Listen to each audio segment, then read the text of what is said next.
Hello friends, नमस्कार दोस्तों। आज का वीडियो एक बहुत इम्पोर्टेंट टॉपिक के ऊपर मैं बना रहा हूँ। इम्पोर्टेंट इसलिए है क्योंकि बहुत महीनों से कई महीनों से लोगों के कमेंट आते थे इस बारे में, बीच बीच में रह कर आते रहते थे और बहुत सारे लोगों की इच्छा भी है इस सवाल को लेकर जिसके ऊपर मैं ये वीडियो बना रहा हूँ। क्योंकि जैसे मैं गोवा में शिफ्ट हुआ साल भर पहले, तो बहुत सारे लोग मुझसे पहले भी हुए हैं और बहुत सारे लोगों की इच्छा है अभी भी गोवा में शिफ्ट होने की या प्लानिंग बना रहे हैं। पर उसके अंदर उन लोगों के अंदर एक बहुत बड़ी दुविधा है, असमंजस है कि गोवा में प्रॉपर्टी के रेट क्या हैं, गोवा में प्रॉपर्टी कैसे ख़रीदी जा सकती है, गोवा में प्रॉपर्टी को कैसे बाई किया जाए या क्या सिस्टम है। तो मैं काफ़ी टाइम से सोच रहा था कि मैंने कहा इसके बारे में बात करूँ। तो जो भी मुझे एक्सपीरियंस है यहाँ पे और जो भी मैंने यहाँ पे अपने लिए घर ढूंढा और वो सब जो भी एक्सपीरियंस है मैं आज आपके साथ इस वीडियो में वो शेयर करूँगा। तो इस वीडियो को अगर आप पूरा देखोगे तभी आप इसको समझ पाओगे कि कुछ बातों के रीज़न कई बार लास्ट में भी एक्सप्लेन किए जाते हैं। तो कई बार क्या होता है, लोग वीडियो पूरा नहीं देखते, स्किप करके देखते हैं या बीच में से फिर जो चीज़ बताई हुई है वीडियो में उसी का ही वो कमेंट करके पूछते हैं यार इसका बताओ। ऐसा बहुत मोस्टली होता है। तो ये बहुत ज़्यादा डिस्टर्बेंस वाला होता है, इरिटेटिंग होता है कि आपने उस चीज़ की डिटेल में बता दिया है और वो व्यक्ति फिर उसी के बारे में पूछ रहा है। जैसे मैंने गोवा गाइडलाइंस के ऊपर कई वीडियो बनाए हैं, इवन हर हफ्ते 10 दिन में बनाता भी रहता हूँ। तो कि क्या गाइडलाइंस है, क्या चेंजेस है, जिस वीडियो में मैंने डिटेल में, हर वीडियो में मैं डिटेल में बताता हूँ। तो जिस वीडियो में मैंने डिटेल में बताया है उसी वीडियो के नीचे कमेंट आते हैं कि हमें गोवा आने के लिए हमारे पास डबल डोज का सर्टिफिकेट है तो भी क्या हमें RT-PCR चाहिए। अब पूरा का पूरा वीडियो इसके ऊपर बनाया और वो फिर वही लास्ट में पूछ रहा है, कि रामायण ख़त्म हो गई और कोई ये पूछे कि भी सीता कौन थी। तो ये वो वाली बात हो गई, क्योंकि रामायण आपने पूरी नहीं देखी। जब आप रामलीला चल रही थी तब आपको झपकी आ गई। तो प्रॉपर्टी के बहुत सारे लोग गोवा में आने का प्लान कर रहे हैं और आपको बता दूं इसमें से बहुत सारे लोग ऐसे भी होंगे जो प्लान ही करते रह जाएंगे ज़िंदगी भर। उनका बीच बीच में कहते हैं ना जोश चढ़ता है, देसी भाषा में कहे तो बीच बीच में कीड़े जोर मारते हैं दिमाग में और फिर वो लगते हैं, फिर थोड़े दिन बाद वो ठंडे होके बैठ जाते हैं। फिर कभी दुखती रग छिड़ती है, कभी बॉस डांट देता है, कभी कहीं रास्ते में रोड रेस को लेके झगड़ा हो जाता है, कुछ भी होता है। अरे यार ये सब बेकार है, हम तो जाएंगे, हम तो कहीं सुख चैन की शांति से ज़िंदगी जिएंगे, सुख चैन की। क्या होता है कि अगर आपके मन के अंदर शांति है तो आप कहीं भी रह लोगे, आपके लिए वही गोवा है। और अगर मन के अंदर शांति नहीं है, मटेरियलिस्टिक हो और सिर्फ एक रैट रेस में पड़े हुए हो, तो गोवा में बहुत सारे लोग आके वर्क फ्रॉम होम वाले लोग गोवा में आके घर लेकर के रह रहे हैं, पर वह बीच पे भी फ़ोन पे बात करते हुए चल रहे हैं, हर समय परेशान है। तो वो कोई तुक नहीं बनता, सिर्फ साइकोलॉजिकल है कि हम गोवा में। Okay, back to the point. तो देखो, अभी बहुत सारे लोग बोलते हैं गोवा में प्रॉपर्टी का रेट क्या है। तो पहले इस बात को इस तरीके से आप समझो कि गोवा एक स्टेट है।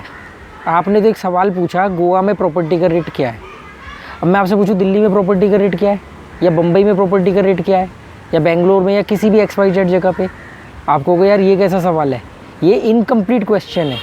हर इलाके के अंदर एक पॉश इलाका होता है, एक बहुत हाई क्लास इलाका भी होता है, एक बहुत लो क्लास इलाका भी होता है, हर इलाके में एक स्लम एरिया भी होता है, हर इलाके।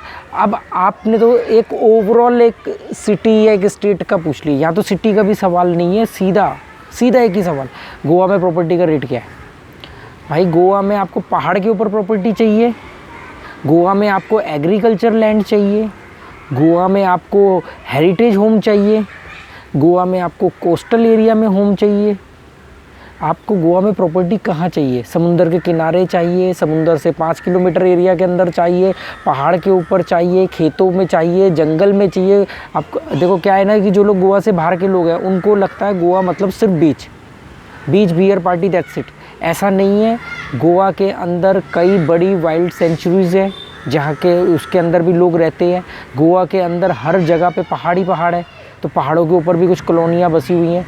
यही मेरे ये इस तरफ ये जो पहाड़ है यहाँ पर ऊपर एक बहुत लग्जरी सोसाइटी बनी हुई है जिसमें कई क्रिकेटर्स के घर है। गांव वाले बताते हैं कि उसमें युवराज सिंह और सचिन तेंदुलकर उनके भी घर है, वो पहाड़ के ऊपर है। आपको अब आती है बात की जी हमें तो अब छूटते इसका जो कॉमन आंसर आएगा, नहीं हमें ना बीच के आसपास चाहिए। तो बॉस बहुत सारे क्राउडेड बीचेस हैं उसके आसपास चाहिए, बहुत सारे शांत बीचेस हैं उसके आसपास चाहिए, बहुत सारे ऐसे बीचेस हैं जो बहुत हाई फाई इलाके के अंदर पड़ते हैं, पॉश इलाके के अंदर पड़ते हैं, जैसे कैंडोलिम बीच, अगोडा फोर्ट वाली साइड, वहाँ विजय माल्या का घर होता था, किंग पैलेस जो बिक गया किसी और ने ख़रीदा, उस इलाके में वो भी बीच के पास है, एक बागा बीच के पास भी है, एक रशियन बीच के पास भी है। तो ये आपको ना ये बात समझनी पड़ेगी। सिर्फ एक क्वेश्चन है, गोवा में प्रॉपर्टी का रेट क्या है। किसी ने कमेंट किया गोवा में तो प्रॉपर्टी सस्ती है, आप अपना दिल्ली वाला मकान बेच करके यहाँ पे ले लो। तो पहली बात तो बॉस मेरी आइडियोलॉजी ही अलग है। मेरी आइडियोलॉजी समझ लोगे तो आप मुझे पागल बोलोगे। मेरे हिसाब से ज़िंदगी में कभी मकान ख़रीदना ही नहीं चाहिए, इंसान बना ही नहीं है मकान ख़रीदने के लिए। और अगर मकान ख़रीदना है तो वो आपके टोटल एसेट का 10% से ऊपर का नहीं होना चाहिए। ये तो हिम्मत की बात है कि लोग लोन ले लेकर के घर खरीद रहे हैं। अपनी ज़िंदगी 70-80 साल की लाइफ है, उसमें आप 15 साल की तो EMI में निकाल देते हो। अब 15 साल जिस मकान को दिए हैं उसमें से अगले 50 साल तो आप निकलने नहीं वाले, मतलब अब आपकी आरती ही निकलेगी उससे, क्योंकि 15 साल लगा के जिसको हासिल किया है अब उसको तो छोड़ नहीं दोगे, तो आप तो बंद गए। तो कुएँ के मेंढक वाली आइडियोलॉजी के लिए तो घर खरीदना ठीक है, क्योंकि उसके लिए और कुछ अचीवमेंट है नहीं, ठीक है ना। तो इसको वीडियो अगर लंबा हो जाए ना तो उसको देखना जरूर, क्योंकि तभी आपके समझ में आएगा। भी मैं और भी प्रॉपर्टी को लेकर के आपको कई चीज़ें एक्सप्लेन करूँगा, गोवा की सारी डिटेल भी दूंगा। तो देखो पहले तो हमने बताया कि आप अगर ये सवाल पूछ रहे हो, किसी से भी पूछ रहे हो, मुझसे छोड़ो, आप किसी भी यूट्यूबर से किसी भी जगह पे पूछ रहे हो, या आप गूगल में भी डालोगे ना कि प्रॉपर्टी इन गोवा, तो गूगल भी आपको 20 नाम बता देगा जगह के गोवा के अंदर। आपको गोवा के अंदर प्रॉपर्टी सिटी एरिया में चाहिए, पॉपुलर सिटी में, एक माप्सा सिटी भी है जहाँ पे सारी सुविधाएं हैं, क्राउडेड एरिया है पर वहाँ पे बीच नहीं है आसपास। एक पंजिम सिटी भी है जो कैपिटल भी है और बीच भी आसपास है। एक पोरवोरिम सिटी है जहाँ से मांडवी रिवर आसपास है पर बीच आसपास नहीं है। पंजिम सिटी के अंदर भी फ्लैट कॉन्सेप्ट भी है, विला कॉन्सेप्ट भी है, और जो इंडिपेंडेंट हाउस होते हैं वो कॉन्सेप्ट भी है, हेरिटेज कॉन्सेप्ट भी है। ओल्ड गोवा में चाहिए आपको, न्यू गोवा में चाहिए, ओल्ड गोवा में अलग रेट है। फिर साउथ गोवा में चाहिए कि नॉर्थ गोवा में चाहिए। साउथ गोवा का पूरा लेफ़्ट साइड जो एरिया है वो घने जंगलों में है, जो दूध सागर, मॉल्लेम, ये वाली जो साइड है।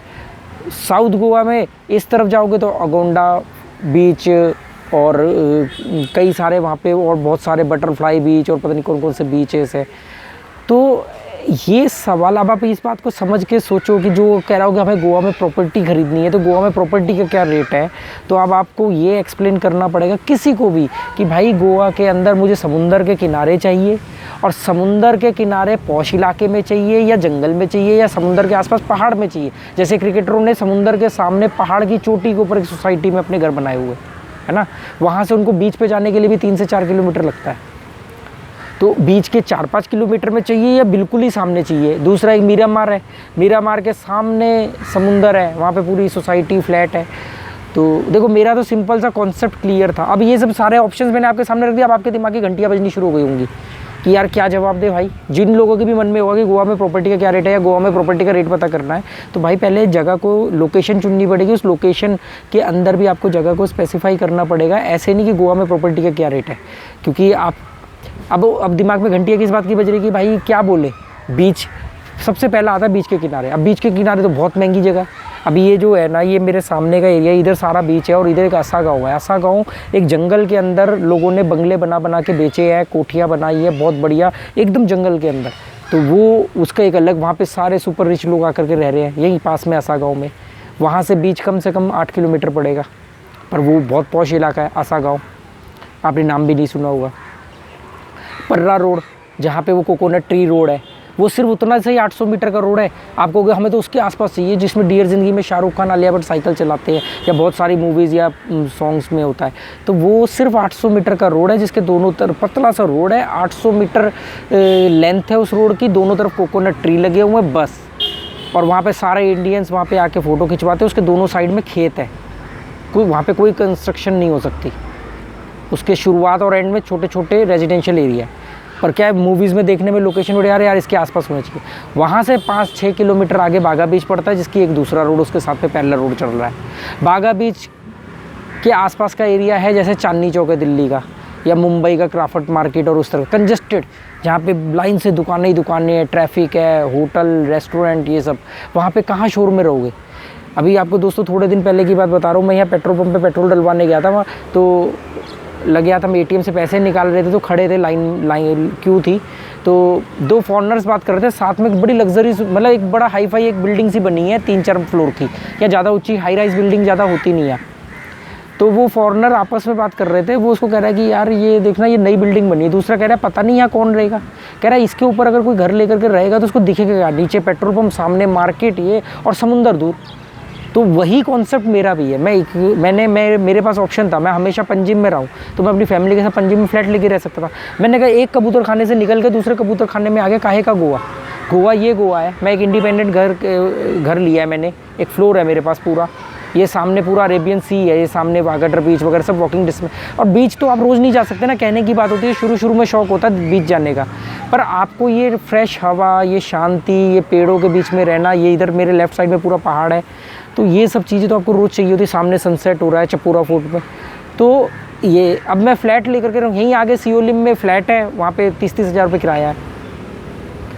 अब आगे बात प्रॉपर्टी के रेट की, तो देखो मैं अब ये आपको बात समझ में आ गई कि इसमें कोई भी रेट बताई नहीं जा सकते। क्यों नहीं बताए जा सकते? क्योंकि इसके लिए मैं किस जगह का रेट बताऊँ।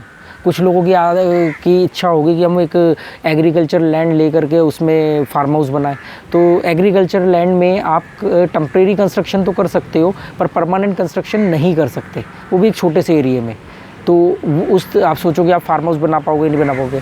दूसरा, गोवा के अंदर जो ज़मीनें बिकती हैं वो मीटर में बिकती हैं, स्क्वायर फुट में या गज में नहीं बिकती हैं, मीटर में बिकती हैं। तो जब मीटर में बिकती हैं तो आपको लगेगा अरे यार सस्ता है, पर नहीं, यहाँ पे बड़े घरों का कॉन्सेप्ट है। यहाँ पे घर बहुत बड़े बड़े होते हैं। मतलब मेरे ही अपना ये जो घर है ये 500 गज के अंदर है, तो 500 गज का मतलब हो गया कि सोचो कि भी 150-200 गज में लैंडलॉर्ड रहते हैं, इधर 100-125 गज के अंदर हम रहते हैं, बीच में 100-150-200 गज का बरांडा है, जहाँ पे हर घर के अंदर तो तुलसी जी उगाई जाती है बीच में बरांडे के अंदर, और गाड़ी पार्क होती है। ओपन घरों का कॉन्सेप्ट है, ओपन कपड़े वपड़े धोना, वो सब ओपन का कॉन्सेप्ट है। तो बड़े घर है, चाहे वो कैथलिक हो चाहे वो महाराष्ट्रियन घर हो, दोनों ही घर बहुत बड़े होते हैं। कैथलिक जो घर होते हैं उनको हेरिटेज होम भी कहा जाता है, कि मतलब वो बहुत 200-200 साल पुराने घर हैं, और आपने देखे होंगे वो गोवा के अंदर बड़े यूनिक घर होते हैं। तो आपको अपना कॉन्सेप्ट पहले क्लियर करना है। अब देखो 20 से 25 हज़ार रुपये मीटर तक की भी जगह है, आप रोड के नज़दीक लेते हो, आसपास लेते हो, तो मतलब एक रफली आइडिया बता रहा हूँ मैं आपको कि 20-25 हज़ार रुपये मीटर तक की जगह है, पर जो प्लॉट मिलेंगे वो मिनिमम 500 मीटर, 800 मीटर, 1000 मीटर। यहाँ वो सिस्टम नहीं चलता है कि 800 मीटर का है तो 200 मीटर के 4 टुकड़े कर दिए। यहाँ खरीदने वाले भी पूरा 800 मीटर खरीदते हैं, बेचने वाला भी पूरा 800 मीटर ही बेचता है। दूसरा, यहाँ पे प्रॉपर्टी खरीदने के लिए बहुत सेफ, मेरे जैसे आदमी ने बोल दिया, सलाह दे दिया, ऐसे नहीं प्रॉपर्टी खरीदी जा सकती। गोवा में प्रॉपर्टियों को लेके बहुत बड़े फ्रॉड और बहुत बड़ा लेवल पे डिस्प्यूट होता है। क्यों? क्योंकि इसका एक बहुत बड़ा मूल कारण क्या है कि बहुत सारे लोग जो हैं वो गोवा से शिफ्ट होकर विदेशों में रह रहे हैं, अब्रॉड में रह रहे हैं, स्पेशली कैथलिक वगैरह। यहाँ पे उनके रिलेटिव्स हैं या केयर टेकर है या कुछ डीलर है, तो वहाँ पे कई बार क्या होता है कि ऐसे कई केसेस सुनने में आया कि एक ही प्रॉपर्टी कई लोगों को बिक गई या बेची किसी ने, बाद में किसी और ने आके क्लेम कर दिया कि मेरा भी तो इसमें शेयर था। तो ऐसे बहुत सारे डिस्प्यूटेड होते रहते हैं यहाँ पे आए दिन। तो यहाँ पे प्रॉपर्टी इस तरीके से नहीं खरीदी जा सकती। आपको मैं अपनी तरफ से सुझाव दे सकता हूँ कि पहले तो आपको गोवा के अंदर रिसर्च करनी पड़ेगी कि आपको आप किस टाइप के हो। आपने साउथ गोवा में जाकर के खेतों के बीच में घर खरीद लिया, बना लिया बहुत बड़ा, वहाँ पे समझ लो पाड़ी वाड़ी वाली साइड से बड़ी मेन सिटी मडगांव है, और मडगांव वहाँ से 30 किलोमीटर है। अब आपको हर जगह पे क्या 30 किलोमीटर दूर जाओगे कोई बड़ी शॉपिंग वॉपिंग करने के लिए? मतलब समझ लो कि पाड़ी में मेरे फ्रेंड रहते हैं, वो ट्राइबल एरिया है, वहाँ से एटीएम भी 6 किलोमीटर दूर है, 6 भी नहीं, 6 और 3 9-10 किलोमीटर दूर तो एटीएम है, 12-15 किलोमीटर तो पेट्रोल पंप है। वो अंदर पहाड़ों में जाके जंगल में जहाँ शेर चीते आते हैं वहाँ तो घर लेकर के रहोगे, रहते भी ये लोग, पर वो फिर आपको ये समझ के रहना पड़ेगा कि आप वीकेंड पे छुट्टियाँ बिताने आ रहे हो, आप रोज़मर्रा की लाइफस्टाइल वहाँ पे नहीं जी पाओगे। वो जो लोग रह रहे हैं वो यूज्ड टू है वहाँ के, है ना। बीच साइड के अपने माइनस पॉइंट भी होता है। आपने बीच साइड में घर ले लिया, आपने फ्रंट की बालकनी में रोज़ आपके वो पानी की ओस जमी होगी सॉल्टी सी, उसको क्लीन करना है। बीच साइड में जो गर्मी होती है बहुत ही बुरी होती है, चिपचिपाहट वाली रहती है। अगर सिर्फ आप एसी के भरोसे रहे तो फिर फ़ायदा ही क्या हुआ गोवा में रहने का। बीच साइड में रहने पे आपकी पूरी स्किन बर्न हो जाएगी। मतलब हम लोग, मैं तो वैसे ही काला हूँ, फिर भी उसके बावजूद देखो यहाँ का रंग अलग है, यहाँ का रंग अलग है, पूरा वो क्या स्किन बर्न होता है ना, वो हो जाएगा। बीच साइड में रहने पे आपका रंग एकदम काला हो जाएगा, सांवला हो जाएगा। गोरे तो आते ही इसलिए है कि भाई उनका तो रंग काला ऊपर काला नहीं होता, वो फिर भी लाल हो जाते हैं।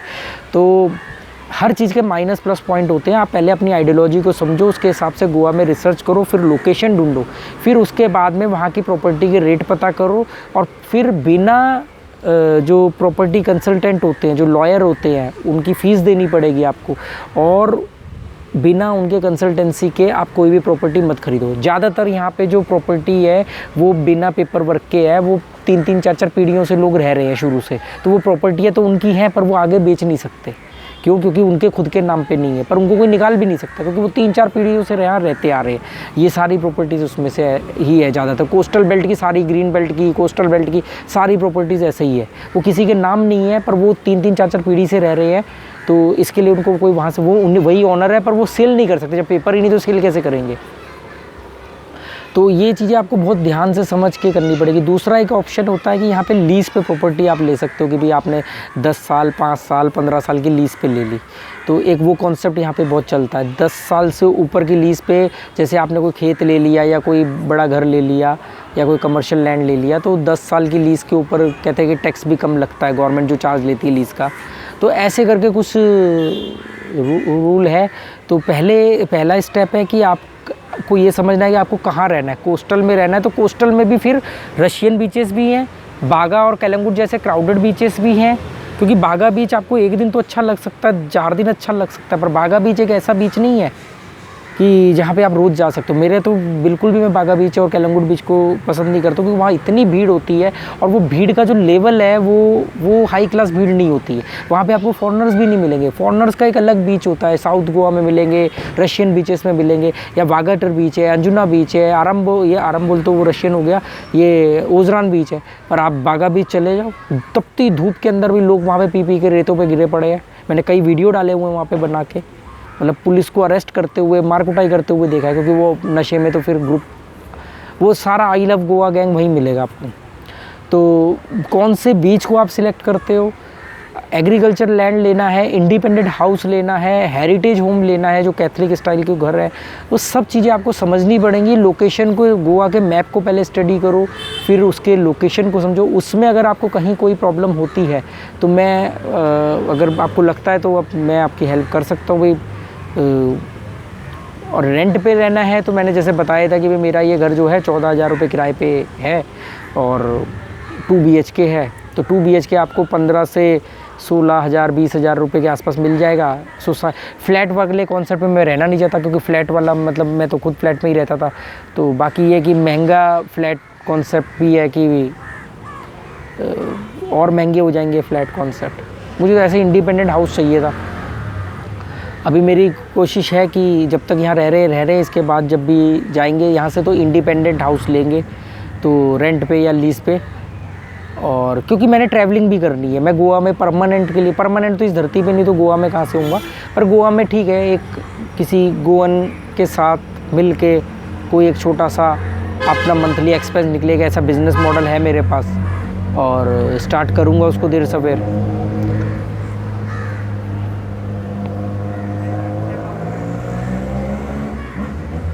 नीचे TMC वाले आए हुए प्रचार करने, गोवा में इलेक्शन चल रहे हैं ना। आम आदमी पार्टी की कैप दूसरी होती है, BJP और कांग्रेस की अलग है, इन्होंने ब्लू और वाइट कलर को लिया हुआ है। तो ठीक है दोस्तों, उम्मीद करता हूँ कि आपको समझ में आएगा। आपको एरिया चुनने हैं, जैसे अगोड़ा फोर्ट वगैरह वाली साइड बहुत महंगी है, वहाँ तो कोठियाँ, बंगले, ये सब। तो कलंगुट बीच, और फिर हर जगह पे, दुनिया की हर महंगी जगह पे भी हर सस्ती जगह होती है। दुनिया की हर अमीर इलाके के अंदर भी गरीबों की बस्ती होती है, क्योंकि ऐसा हो ही नहीं सकता कि गरीबों की बस्ती ना हो। ये एक सिस्टम के खिलाफ हो जाएगा, क्योंकि अमीरों के घर में जो गार्ड हैं, जो सिक्योरिटी गार्ड है, जो मैनेजर है, उनके जो स्टाफ है, वो कहाँ रहेंगे? वो कोई 100 किलोमीटर दूर से तो नहीं आएंगे। तो हर अमीर इलाके के अंदर एक मिडिल क्लास और एक लोअर क्लास दोनों ही होते हैं, क्योंकि मैनेजर भी होगा उनके घर में, उनके ऑफिस में, और उनके घर में मेड भी होगी। तो मेड की भी एक बस्ती होती है और मैनेजर की भी एक बस्ती होती है। मैनेजर मेड वाली बस्ती में नहीं रहेगा, मेड मैनेजर की बस्ती में नहीं रह सकती, अफोर्ड नहीं कर पाएगी। और ये दोनों मालिक की उसमें अफोर्ड नहीं कर पाएंगे। तो ये हर जगह पे महंगी सस्ती जगह दोनों अवेलेबल है। तो इसलिए जो मैंने रेट बोला है उसके आसपास भी आपको सस्ती जगह मिल जाएगी। फिर फ्रंट का चाहिए, बैक का चाहिए, ऑन रोड चाहिए, पीछे गली में चाहिए, गली पतली चल जाएगी, बंद गली चल जाएगी, तो ये बहुत सारी चीज़ें। पहले रिसर्च करो, सब कुछ समझो, फिर उसके बाद में 15 दिन के लिए गोवा आओ, फिर गोवा में आकर के खुद रिसर्च करो, फिर जाके प्रॉपर्टी खरीदी जाती है। सारे पेपर चेक होते हैं, प्रॉपर्टी कंसल्टेंट से मिलना पड़ेगा, फिर जा कर के आप इसको अंजाम दोगे। गोवा में या इस तरह के इलाकों में ऐसी प्रॉपर्टियाँ एकदम ऐसे नहीं खरीदी जा सकती। जैसे दिल्ली वगैरह के इलाके में तो आपने प्रॉपर्टी डीलर को बीच में डाला और ख़रीद ली प्रॉपर्टी, क्योंकि वहाँ पर ज़्यादातर प्रॉपर्टियाँ फ्री होल्ड होती हैं, डॉक्यूमेंटेशन वगैरह का डिस्प्यूट बहुत कम होता है। तो उम्मीद करता हूँ ये वीडियो आपके काम का होगा, आपको थोड़ी बहुत ये बातें समझ में आई होंगी। और जैसे 20-25 हज़ार रुपये मीटर का मैंने रेट बताया, कहीं 15,000 मीटर भी है, और एग्रीकल्चर लैंड और सस्ते हो जाते हैं। तो वो है, पंजिम में लेना है तो पंजिम में कैपिटल सिटी है, पंजिम में फ्लैट लेना है या इंडिपेंडेंट लेना है, बीच के सामने वाला लेना है सी फेसिंग, जैसे मीरामार वाला एरिया, तालेगांव वाला एरिया महंगा है। तालेगांव, मीरामार और आपका डोनापोल सबसे पॉश इलाका है, पंजिम के पास में ही पड़ता है। तो डोनापोल सबसे महंगे इलाकों में आता है। तो उम्मीद करता हूँ दोस्तों, पहले रिसर्च, फिर आपके हिसाब से क्या मैच करता है उसके हिसाब से आप जगह चुनो, फिर उस जगह में के रेट। आप मुझे पर्टिकुलर एक जगह बताओ कि भाई इस जगह पे क्या रेट होगा, और अपने उससे पहले आप अपने आप से पूछोगे कि आपने जगह चुनने के कारण क्या है, क्या वो कारण सही है। फिर जा कर के आप ऐसे ही कि भी गोवा में प्रॉपर्टी का क्या रेट है, मैं आपसे पूछता बता दो दिल्ली का प्रॉपर्टी का क्या रेट है। आप बोलोगे भाई दिल्ली में कहाँ, इंडिया गेट के आसपास लुटियन जोन में चाहिए, या लक्ष्मी नगर में चाहिए, या वो क्या है सीलमपुर नन्नगरी में चाहिए। तो आप भी जानते हो मैं क्या कहना चाह रहा हूँ। ओके, उम्मीद करता हूँ यह वीडियो आपके काम आएगा। मैं कभी नहीं बोलता कि भी मेरे वीडियो को लाइक करो या सब्सक्राइब करो, मैं उम्मीद करता हूँ कि आपको पसंद आएगा, तो आप लोग खुद ही करोगे। हालांकि आप लोग नहीं कर रहे हो, क्योंकि जिस हिसाब से व्यूज़ आ रहे हैं और उस हिसाब से सब्सक्राइब वगैरह तो हो ही नहीं रहा, ना लाइक हो रहा है। चलो वो आपकी मर्ज़ी है। Okay, good bye.